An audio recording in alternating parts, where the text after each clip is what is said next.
Pendiri Al Zaitun sebut banyak pejabat kena tipu janji elektoral dari Panji Gumilang. Ada, karena bayar listriknya paling mahal itu si Indramayu dari Al Zaitun, setahu gua. Ratusan juta, ada sekitar 170 juta, 150 juta. Per bulan ya? Per bulan, iya. Ratusan juta. Penasaran nggak? Kan kita pengen lihat kan, gitu loh. Terus pembayaran PBB itu paling besar di situ. Nah, itu yang membuat, oh berarti nyambung sama kepala gua pada saat itu. Karena kalau gua hitung-hitung jual beras, jual apa kok nggak mungkin sampai segininya. Iya. Gua bakal sampai nanya, Syekh ini masjid segede ini gitu. Jadi siapa donaturnya, siapa yang iya, aliran dananya dari mana dan kemana gitu kan? Itu anak yatimnya itu anak-anak mereka sendiri, tapi kepada Departemen Sosial atau Kementerian Sosial itu distatuskan anak yatim piatu, nggak ada bapak. Itu kan nipu namanya. Terus dia minta-minta di Alfamaret, ya. Oh, yang kotak-kotak orang mau masuk Alfa dikasih amplop kosong, nanti setelah keluar harapannya ada isinya, atau di kantor-kantor, di masjid-masjid kantor gitu kan, atau di mobil-mobil, atau yang keliling-keliling pakai halo gitu kan. Itu semua anak buahnya Panji Gumilang itu. Oke, kadang-kadang banyak orang misalnya dari Timur Tengah. Gue pernah sih orang Timur Tengah tuh nyumbang masjid, dibikinin masjid apa, tapi jelas kan itu. Dan masjidnya nggak sampai fantastis. Nggak sampai super ya, masjid ya ukuran 1000 atau mungkin 500 meter, 500 meter persegi. Ini besar sekali, makanya gue sempet, tapi kan gue nggak sopan kalau nggak mungkin saya uang segini. Gue cuma berpikir, ini uang banyak banget, ini luar biasa. Kalau cuma dari murid, nggak dapat, harus ada core bisnis. Nah, core bisnisnya apakah punya pabrik? Misalnya kayak, lo kamu nggak lihat tuh saya punya tambang minyak? Oh, baru masuk akal, ya tambang minyak. Atau saya punya batu bara kan gitu. Pada saat itu sih saya lihat sih cuman ya sawah-sawah, nanam-nanam. Memang sawah yang organik ya lebih mahal daripada sawah biasa. Tapi nggak segitunya. Dilalahnya hari kemarin gua tuh baca, oh ada ya rekening sekian 280 rekening, hampir 300 rekening atas nama beliau juga yang membuat PPATK sampai bekukan. Dibohongin aja, makanya dia sering bikin acara-acara yang megah-megah gitu ya. Dihadiri orang banyak 40.000 itu kan campur. Ada orang tani, orang umum, orang tua murid, nggak pure orang anggota NII. Anggota NII-nya tinggal 15 ribuan deh.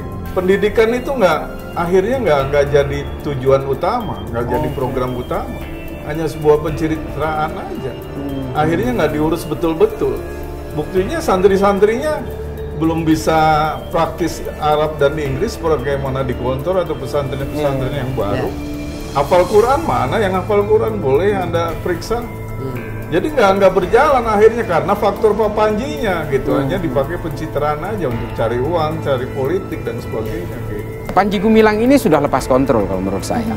Dia sudah lepas kontrol dari keyakinan-keyakinan itu, dan mungkin saja ini bagian dari marhalah, bagian dari tahap-tahap perjuangan dia untuk memecah belah masyarakat. Bisa saja. Karena apapun di mata orang-orang yang punya keyakinan takfir ini, itu biasanya dengan atas nama agama semua kejahatan akan terlihat terhormat. Artinya pelanggaran agama pun merasa itu diperintah oleh Tuhan. Artinya dia mengeluarkan pernyataan Al-Quran bukan kalamullah dan sebagainya. Ini mungkin bagian dari upaya gerakan-gerakan mereka untuk memecah belah masyarakat, yang setelah terpecah belah masyarakat, semua tujuan-tujuan politik NII akan mudah untuk diwujudkan. Nah, inilah tugas daripada aparat intelijen, baik intelijen kepolisian maupun intelijen BAIS ataupun intelijen dari BNPT ya, Badan Penanggulangan Terorisme.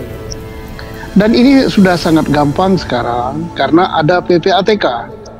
Dari data PPATK, walaupun tadi jubir PPATK tidak menjelaskan secara gamblang, karena PPATK memang tidak boleh membuka apa yang dia dapat kepada publik.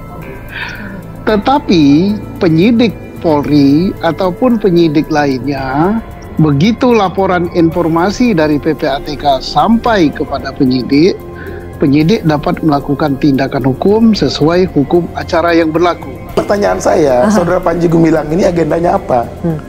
Saya juga bingung ke dia. 2002 MUI punya penelitian, sudah ditemukan fakta-fakta yang kemudian tidak diproses hukum. Kenapa hari ini Panji tidak teriak di media sosial? Ini ada apa? Justru saya khawatir nih, kita ini terjebak dengan permainan Saudara Panji Gumilang ini. Pendiri Pondok Pesantren Al Zaitun Imam Supriyanto mengatakan banyak pejabat yang dibohongi oleh pimpinan Al Zaitun Panji Gumilang mengenai jumlah pengikut yang bisa menjadi dukungan elektoral. Imam mengatakan Al Zaitun pada masa keemasannya memang memiliki banyak pengikut dan sumber dana yang melimpah, tapi seiring waktu kekuatan Al Zaitun mereda.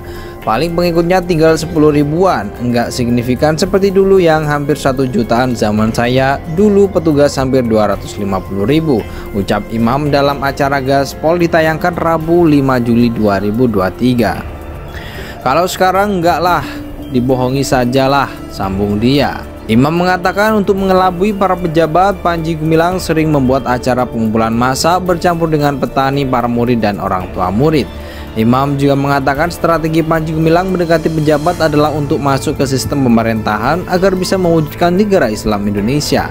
Karena salah satu strategi Pak Panji itu untuk masuk ke dalam sistem, biarin aja kita mau jadi menteri, mau jadi apa, waktu itu masih cerita NII, kalau sekarang sudah cerita Israel, kata Imam. Imam mengungkapkan ada sederet nama pejabat yang pernah datang ke Al Zaitun, diantaranya Kepala Staf Kepresidenan Muldoko, kemudian mantan Kepala Badan Intelijen Negara AM Hendro Priyono, hingga mantan Gubernur Jawa Barat Ahmad Heriawan. Ada juga ex-ketua umum Partai Demokrat Anas Urbaningrum, juga mantan Menteri Koordinator Bidang Politik, Hukum, dan Keamanan Wiranto. Kontroversi Al Zaitun ramai jadi perbincangan publik setelah video yang menayangkan soft sholat Idul Fitri yang bercampur antara laki-laki dan perempuan itu. Kemudian berlanjut dengan pernyataan-pernyataan yang diucapkan oleh Panji Gumilang yang dinilai menistakan agama. Adapun terkait tindak pidana persoalan, Panji Gumilang dalam dugaan kasus penistaan agama telah dinaikkan statusnya dari penyelidikan menjadi penyidikan. Direktur Tindak Pidana Umum Badan Reserse Kriminal Polri Brigjen Johandani mengatakan kasus yang menyeret nama Panji Gumilang sementara mengarah ke penistaan atau penodaan agama. Kesimpulan itu berdasarkan hasil pemeriksaan sementara yang dilakukan Bareskrim Polri. Kasus tersebut juga telah naik ke tahap penyidikan meski Panji Gumilang belum ditetapkan tersangka. Diketahui Panji Gumilang dilaporkan atas dugaan penistaan agama oleh Ketua Forum Advokat Pembela Pancasila Ihsan Tanjung. Laporan dugaan penistaan agama dilaporkan ke Bareskrim Polri dengan nomor registrasi LPB 163/2023 SPKT Bareskrim Polri tertanggal 23 Juni 2023. Dalam laporan itu, Panji Gumilang diduga melanggar ketentuan pasal 156A KUHP tentang penistaan agama. Panji Gumilang dinilai menistakan agama Islam karena memberikan ajaran yang diduga menyimpang di Ponpes Al Zaitun.